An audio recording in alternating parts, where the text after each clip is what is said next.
মাত্র 50 টাকা খরচ করে এরকম স্বাস্থ্যকর পিনাট বাটার বানিয়ে ফেলুন। আসসালামু আলাইকুম, welcome to my channel Rifat blog. আজকে আমার রেসিপি পিনাট বাটার। তো চলুন শুরু করা যাক। এখানে আমি হাফ কাপ বাদাম খুব ভালো করে ভেজে খোসাটা উঠিয়ে নিয়েছি। এবার একটি মিক্সিং জারে বাদামগুলোকে ঢেলে নিচ্ছি। তারপরে খুব ভালোভাবে একটা পাউডার বানিয়ে নিচ্ছি।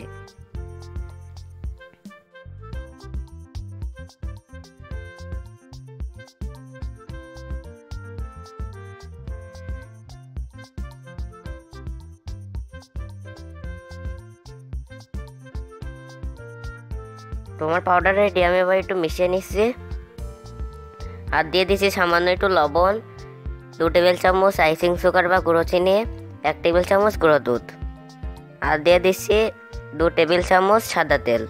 আপনার চাইলে এখানে বাটারটাও ইউজ করতে পারেন।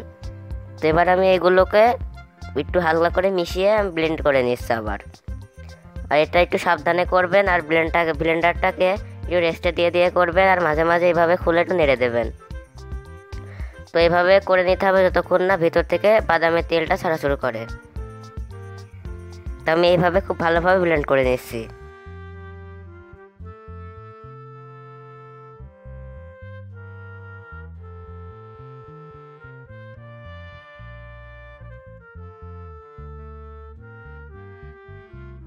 তো আমার ব্লেন্ড করতে করতে দেখুন এরকম একটি ক্রিমি টেক্সচার চলে এসেছে।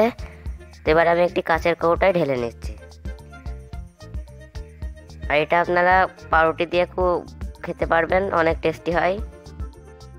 আর এখানে দেশি বাদামটাই নেবেন, তাহলে পরে বেশি ভালো হবে, কারণ অন্য বাদামে খুব একটা টেস্ট পাবেন না। এটা আপনারা 2 সপ্তাহ মতো সংরক্ষণ করতে পারবেন, যেহেতু তেল দেওয়া আছে সেই জন্য বেশিক্ষণ সংরক্ষণ করা যাবে না। তো এবার আমি একটি পাউরুটিতে মাখিয়ে দেখাচ্ছি।